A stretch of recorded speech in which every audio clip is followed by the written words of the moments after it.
On August 4th, 1892, Andrew and Abby Borden were brutally hacked to death inside their very own home. The main suspect, Andrew's own daughter, Lizzie Borden. Today, the cemetery creations crew is here in Fall River, Massachusetts to conduct our very first interview. We're here at the Lizzie Borden Bed and Breakfast. At the Lizzie Borden Bed and Breakfast, I've been doing this for about 4 years now. My wife's been here since 2008, so she's been here a lot longer than I. A lot of what I learned from her myself. And it's just my honor and privilege to be able to do this. Oh, well, thank you so much. I appreciate it. Have you been, please tell me you're recording that whole time. Yeah. Okay. So, for those of you who don't know, my name is Daniel Halloween. This is Rick, and we're going to ask him a few questions today here at the Lizzie Borden house. So, in a nutshell, what happened here in 1892? Well, in the morning of 1892, on August the 4th, it started like any other morning. They had breakfast in the morning. Now, Emma, the older sister, had gone away to Fairhaven to visit the Brownell family. She's been gone for 2 weeks, so she wasn't even here when the murder took place. Mm-hmm. She was never considered a suspect. Right? And Lizzie that morning was not feeling too well. She was up in her room. And Andrew Borden, Mrs. Borden, and John Whittaker Morse sat down for breakfast. Now, John Morse is the uncle of Lizzie and Emma's. He came and spent the night here the night before the murders. And the next day, when the police started investigating the crime, he was the prime suspect. But he had such a good alibi, they let him go. The curious thing is, they never double-checked any of his alibi. And his alibi is pretty incredible. Well, he said he left the house that morning about 8:20. No, actually, it was 8:30, between 8:30 and 20 of 9. He left the house and went downtown to the post office, mailed a couple of letters. Then he walked up Pleasant Street, a good mile and a quarter to Boston Street. He was going to visit some relatives there. And he said he took the trolley back to 2nd Street so he'd be on time for the new meal, Mr. Borden. And when they asked him to verify that, he remembered the trolley car number, he remembered the number on the trolley conductor's cap, he remembered the trolley conductor's name, and there were 6 Irish Catholic priests on the trolley room that day. He remembered all their names. I mean, who does that kind of thing? That's weird, right? yeah. Very mysterious, but they never double-checked his alibi. Now, his niece claimed that he had left her house around 11:20 that morning, and she knows it for a fact because Andrew showed up 5 minutes or so afterwards to visit a sick relative at the house. Had the police actually done their job and verified his alibi, they would have realized there was a flaw in that alibi. At 11:20, Dr. Bowen could not have been at Boston Street visiting a sick relative there of hers because he was already here at this house. So that whole alibi must have been like an hour earlier.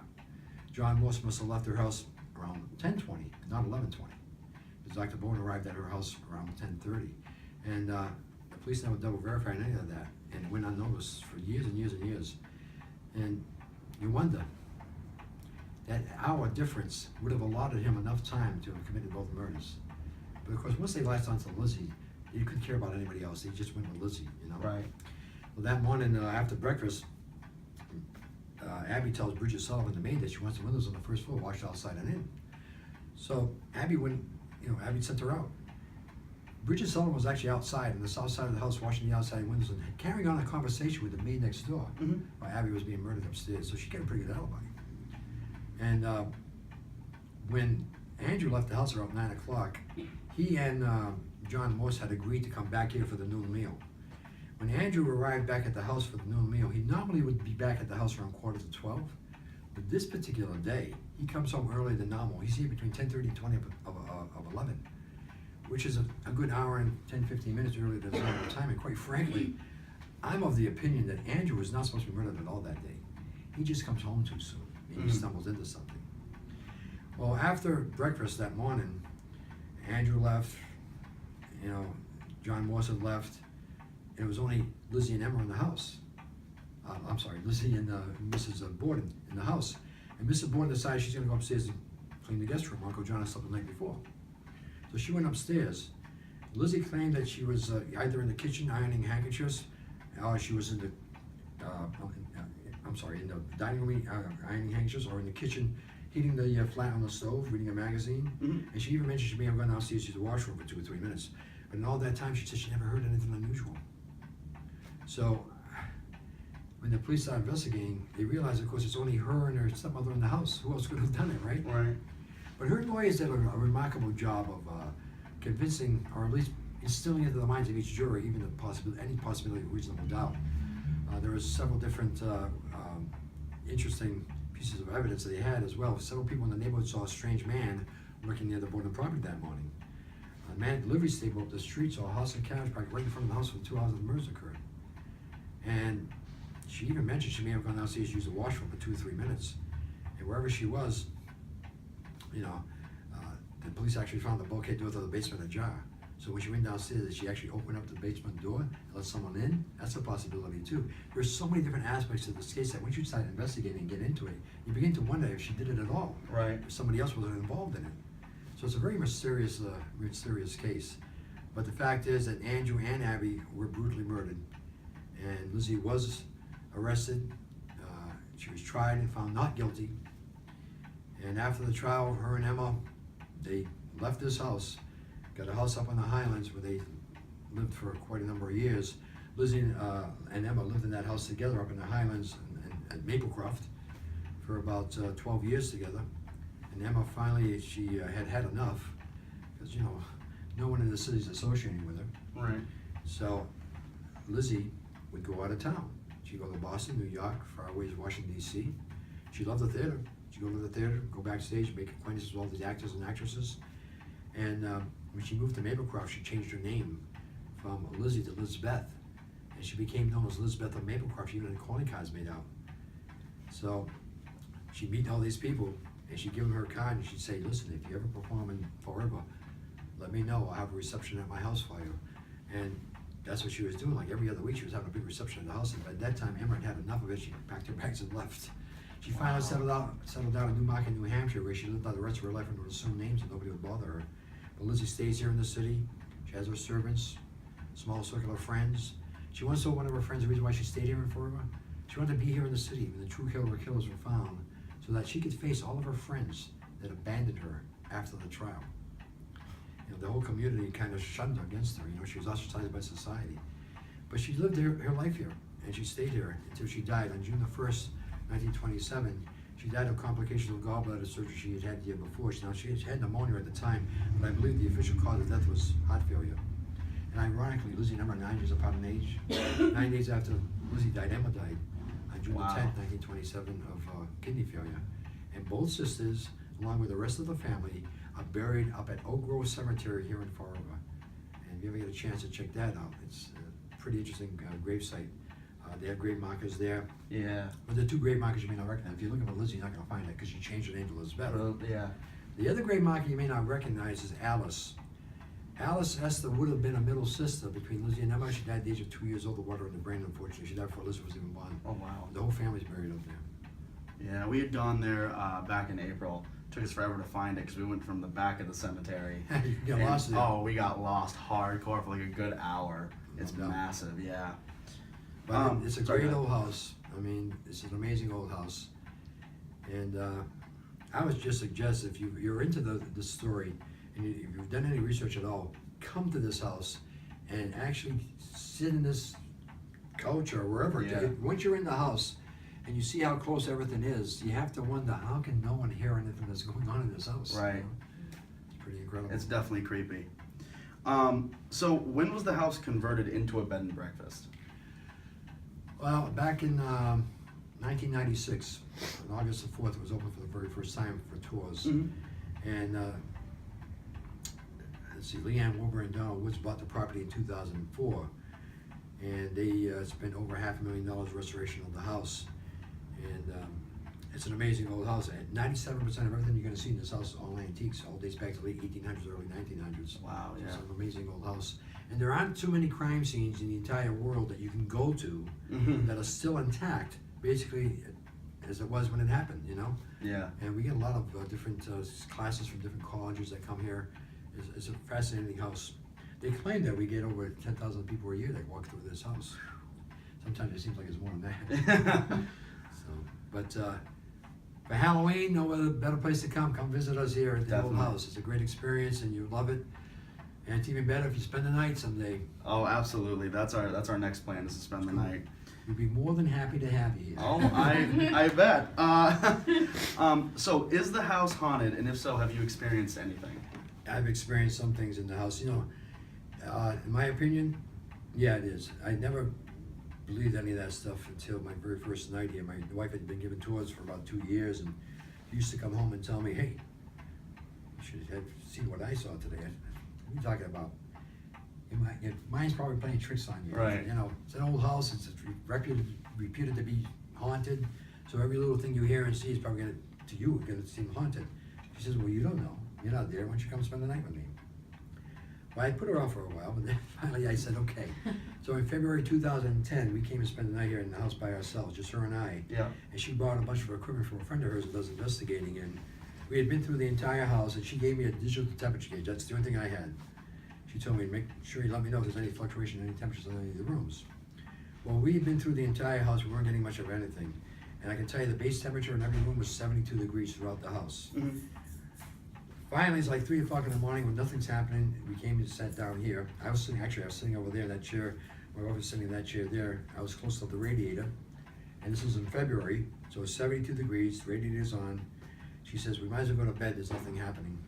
Might as well get some sleep out of it. Mm-hmm. I says, well, you've been asking all the questions. Let me ask one question. I'll prove to you there's nothing going on. Like, I know what I'm doing, right? So I stand up and I got the digital temperature gauge and I said, I don't believe there are any spirits in this house. If there's at least one spirit in this house, then prove it to me. Make the temperature drop 10 degrees. And as soon as I said that, it starts going down. It went down every second, 1 degree. And I'm just stunned.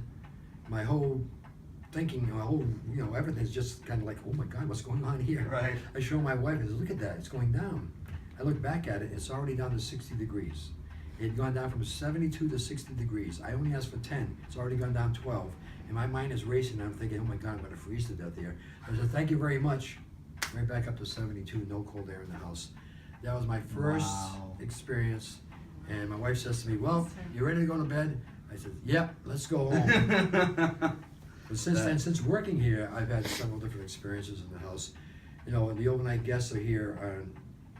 I'll be sitting here reading a book, waiting for them to get back from going out to eat, Mm-hmm. and I'll hear footsteps. I'll go check it out. There's nobody there. Sometimes, you think you hear noises and stuff, and you don't know if it's paranormal or not. I tend to think it's not, so I try to debunk everything. Mm-hmm.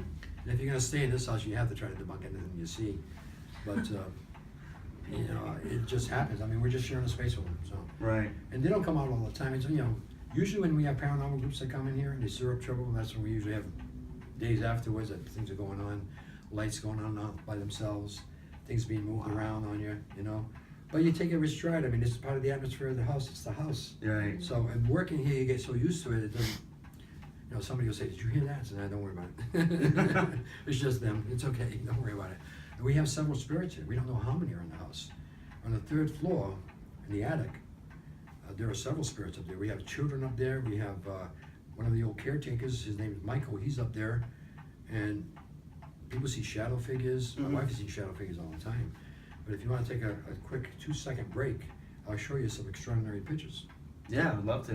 When are you stopping? Well, yeah. The best evidence we have that Abby's spirit's still in the house happened about 7 or 8 years ago. We had a young lady that spent the night here at the house with her mom, and she spent the night in Abby and Andrew's bedroom, which is a very peculiar bedroom. We have difficulty with that room sometimes. Mm-hmm. We have central air conditioning in the house, and sometimes it doesn't want to penetrate in that room for some reason. We don't know why. So we put an air conditioner in the window. If you look right above the AC, right above the AC, looks like a woman with a dust cap on, right?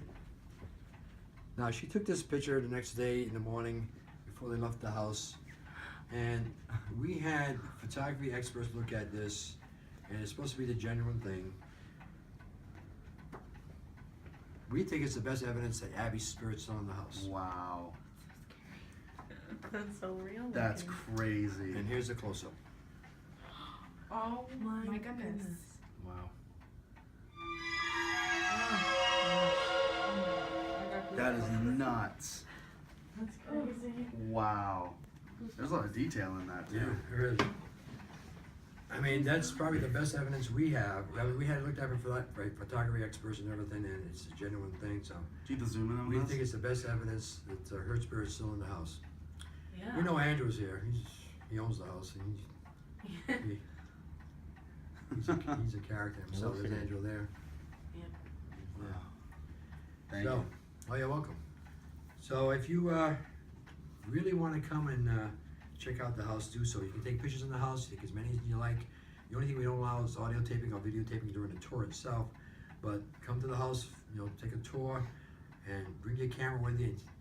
And, just flash away, because you never know what you might get in this house. That It's is proven crazy. right here.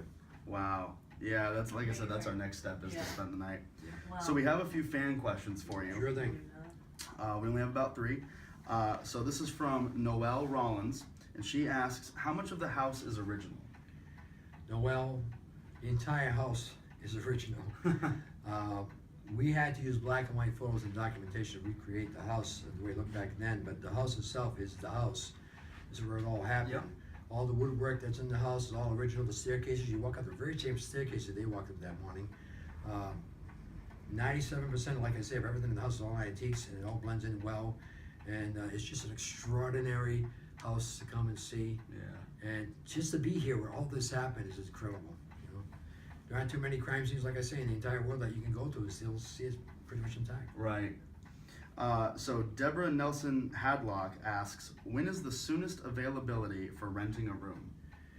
Deborah, the best thing to do is go onto the website, www.lizzie-borden.com, and check out the availability there, because a lot of the rooms are booked well in advance, especially in October. It's like almost impossible. You have to book like a year or 2 ahead of time. Wow. But when people book that far ahead, things change in their lives, and they'll call up and they'll reschedule.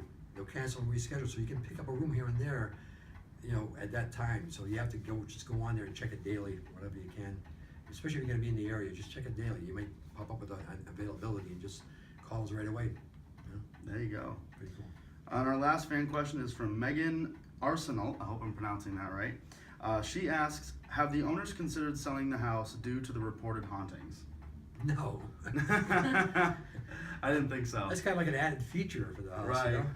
People want to come here to experience that type of thing, so it just adds to the ambiance of the house, you might say. So, yeah, that's never going to happen. Absolutely. All right, so our last question, the question you get probably asked every day. Do you believe Lizzie Borden killed her father and stepmother? Wow. You would think after being here and experiencing everything, I'd come up with a quick answer. But Yeah. there are 2 suspects that I have in my mind, and that's Lizzie and Uncle John. John Morse, why would he lie about his alibi? Yeah. It just doesn't make any sense. There's more to this than meets the eye. There has to be, I think, more than one person involved in this. I'm sure Lizzie was part of it. Bridget Sullivan could have been part of it too. She may not have anything to do physically in the murders, but she may have helped out in cleaning Lizzie up and that type of thing. Mhm. She may have had some empathy for Lizzie in that regard, but who knows? I mean, if these walls could talk, they'd probably tell us a whole different story. Yeah. One thing we know for sure, it wasn't the butler. Didn't have a butler. Oh, that's awesome. Well, thank you so much for spending time with us. I My appreciate unique it. pleasure. Thank you so much for coming and visiting us. Thank you so much. Thank you guys for watching. Check out for episode 2 coming soon.